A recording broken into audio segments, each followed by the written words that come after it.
हैवानों और कातिलों को किसी मजहब से न जोड़ा जाए। मुजरिम जो भी हो उसे किसी कीमत पर न छोड़ा जाए।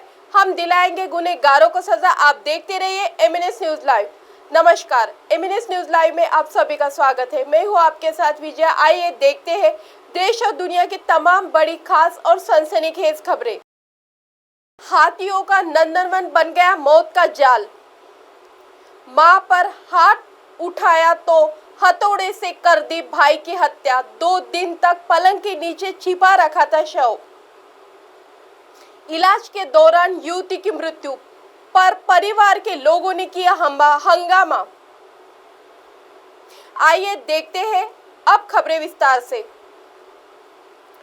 हाथियों का नंदनवन बन गया मौत का जाल। भुवनेश्वर कभी हाथी के स्वर्ग के रूप में प्रसिद्ध ओडिशा में एक हाथी दांत के लिए बड़े पैमाने पर हाथियों का शिकार किया जा रहा है।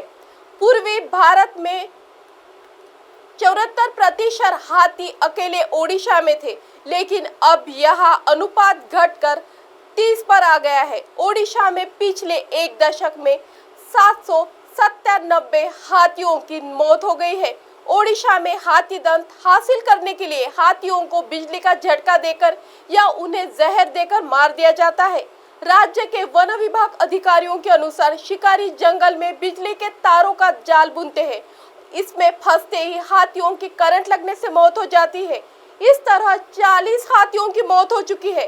रेलवे या सड़कों पर वाहनों की चपेट में आने से 40 हाथियों की मौत हो गई। वन विभाग के मुताबिक जहां 359 हाथी कुएं में गिरने या अन्य प्राकृतिक कारणों से मरे, वहीं 170 हाथियों के अज्ञात कारणों से मौत हो गई।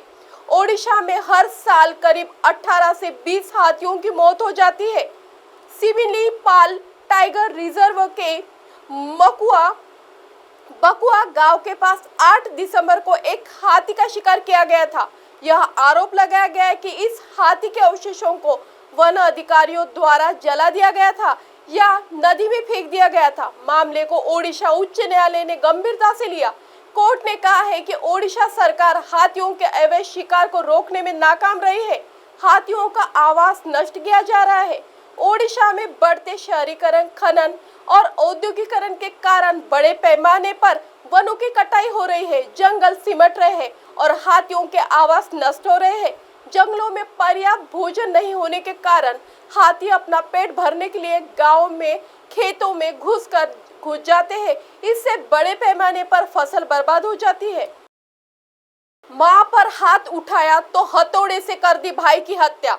2 दिन तक पलंग के नीचे छिपा रखा था शव। दिल्ली के मंगोलपुरी से एक हैरान कर देने वाली खबर आई है। यहाँ एक युवक ने अपने ही सगे भाई की हथौड़ा मारकर हत्या कर दी है।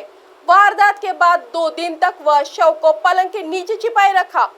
वही जब शव ठिकाने लगाने का मौका नहीं मिला तो उसने खुद ही पुलिस में आकर वारदात की जानकारी दी है। पुलिस ने आरोपी ललित और उसके पिता ओम प्रकाश को गिरफ्तार कर उसकी निशानदेही पर शव और वारदात में प्रयुक्त हथौड़ा तथा चाकू बरामद किया है। पुलिस की पूछताछ में आरोपी ने बताया कि उसके भाई ने शराब के नशे में मां से मारपीट की थी। इसलिए आक्रोश में आकर उसने भाई के सिर पर हथौड़ा मार दिया। पुलिस के मुताबिक यह वारदात 13 दिसंबर को मंगलपुरी का है। आरोपी ललित कुमार ने खुद मंगलपुरी थाने आकर बताया कि उसने अपने भाई जय किशन की हत्या कर दी है। आरोपी की बात पर पुलिस को तो पहले भरोसा ही नहीं हुआ, लगा कि यह कोई मानसिक विक्षिप्त है। लेकिन जब आरोपी ने जोर देकर बताया कि उसका 23 साल का भाई था और नशे में मां से मारपीट करता था, इसलिए उसने हथौड़ा मारकर उसकी हत्या कर दी। आरोपी ने बताया कि उसने 2 दिन तक शव को घर में ही पलंग के नीचे छिपा कर रखा था, लेकिन अब पार्क में फेंक दिया। उसकी सूचना पर मौके पर पहुंची पुलिस ने शव बरामद कर लिया। आरोपी ने पुलिस से पूछताछ में बताया कि वारदात को अंजाम देने के बाद उसने जय किशन का शव चादर में लपेटकर उसी के कमरे के पलंग के नीचे छिपा दिया था और उसने श्रद्धा की तरह उसके भाई के शव के टुकड़े करने के लिए उसने बाजार से नया चाकू भी लाया था, लेकिन उसने बताया कि उस टुकड़े करने की उसकी हिम्मत नहीं हुई। इसके बाद 2 दिन तक वह अपने पिता के साथ शव को ठिकाने लगाने का तरीका ढूंढता रहा। जब कोई उपाय नहीं सूझा तो उसे चादर में लपेटकर शव को पार्क में फेंक दिया और पुलिस को सूचना दी। इलाज के दौरान युवती की मृत्यु पर परिवार लोगों ने किया हंगामा। सूचना पर पहुंची पुलिस ने शांत कराया मामला। देवरिया 15 दिसंबर देवरिया मेडिकल वार्ड के महिला वार्ड में बुधवार देर शाम एक युवती के इलाज के दौरान मृत्यु होने पर परिवार के लोगों ने हंगामा शुरू कर दिया।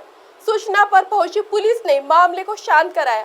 गौरी बाजार थाना क्षेत्र में बैतालपुर साहू टोला के रहने वाली मंजू 20 वर्ष पुत्री विदेशी चौहान का इलाज महिला वार्ड में चल रहा था। संदिग्ध परिस्थितियों में मृत्यु होने पर परिवार के लोगों ने हंगामा शुरू कर दिया। सूचना पर कोतवाली पुलिस मौके पर पहुंचकर मामले को शांत कराया। परिवार के लोग शव वाहन से शव को घर लेकर चले गए। अब आप हमारे चैनल को आपके मोबाइल पर भी देख सकते हैं। मोबाइल ऐप पर देखने के लिए प्ले स्टोर से MNS news TV app download करें। इंस्टा, लिंक, ट्विटर, हाई, कुक, फेसबुक और कई सोशल मीडिया के प्लेटफॉर्म पर हमारा चैनल उपलब्ध है। आप इसे यूट्यूब पर भी देख सकते हैं। आप हमारे चैनल को लाइव भी देख सकते हैं www.mnsnewstv.com पर। फिलहाल वक्त हो चला है दर्शकों ब्रेक का। ब्रेक से लौटने के बाद देखिएगा देश और दुनिया की तमाम खबरें। बने रहिए एमएनएस न्यूज पर। नमस्कार।